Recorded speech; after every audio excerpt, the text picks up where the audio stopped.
Action Society was at the Randburg Magistrates Court today for the continuation of the blue light case that's been ongoing forever, it seems. It's marking almost 1,000 days since the incident occurred on 3 July 2023. Lots of things have happened in between. We've now, the previous time, it was just the conclusion of the Section 174 application where some of the charges were dropped against some of the accused, but the most important ones stayed, luckily. So today it was the defense's turn to continue with their case. The first accused that was called is Lesibana Aggrie Rambau. He is accused number 7, and the prosecutor did comment on the strange way of calling the accused, because usually you would do it from 1 to 8, and he chose to start. The defense chose to start with number 7. He explained that it's to create a certain sequence. So it was confirmed the following sequence for the rest of this week as the case continues. So what was discussed? And Rambau stands accused of reckless driving. He was one of the drivers of one of the cars, or negligent and reckless driving, malicious damages of property, which is all of them are accused of that, and then assault GBH, which all of them are also accused of. He is not accused of pointing a firearm. So what was discussed today is the training that they received as the VIP drivers, and just briefly discuss that.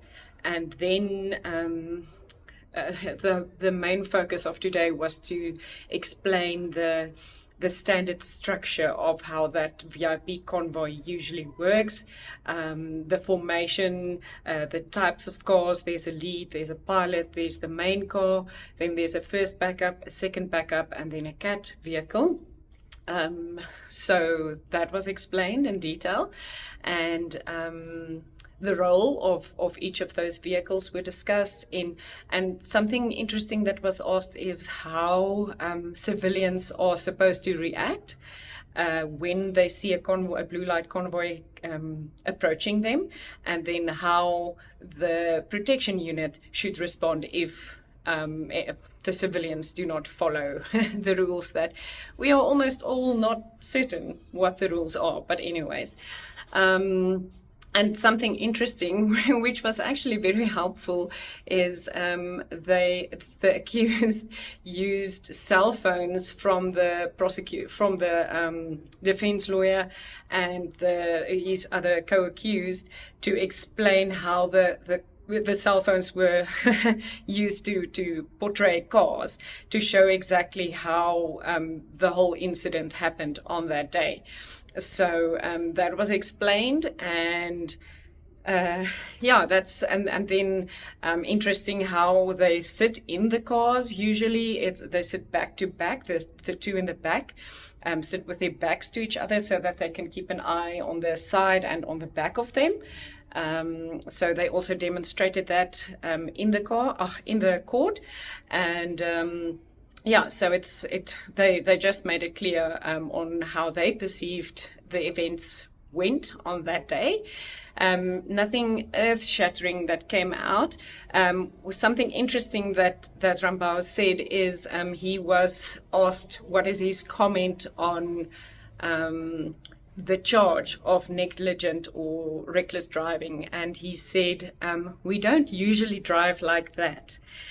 Usually we drive properly, but on that day it was our job to protect the VIP. So it might be a language barrier thing, but it's very interesting that he said we don't usually drive like that. It sounds a bit like an admission. I wouldn't have said it that way if I was the accused. But yes, that's the summary of what happened today. The case will continue for the rest of this week. And at this rate, it looks like it will not just be this week. It will have to continue later. If we go one accused per day, then there will not be enough time this week. But yes, we will continue to update you on what is happening in this case, and hopefully we will come to a close very soon.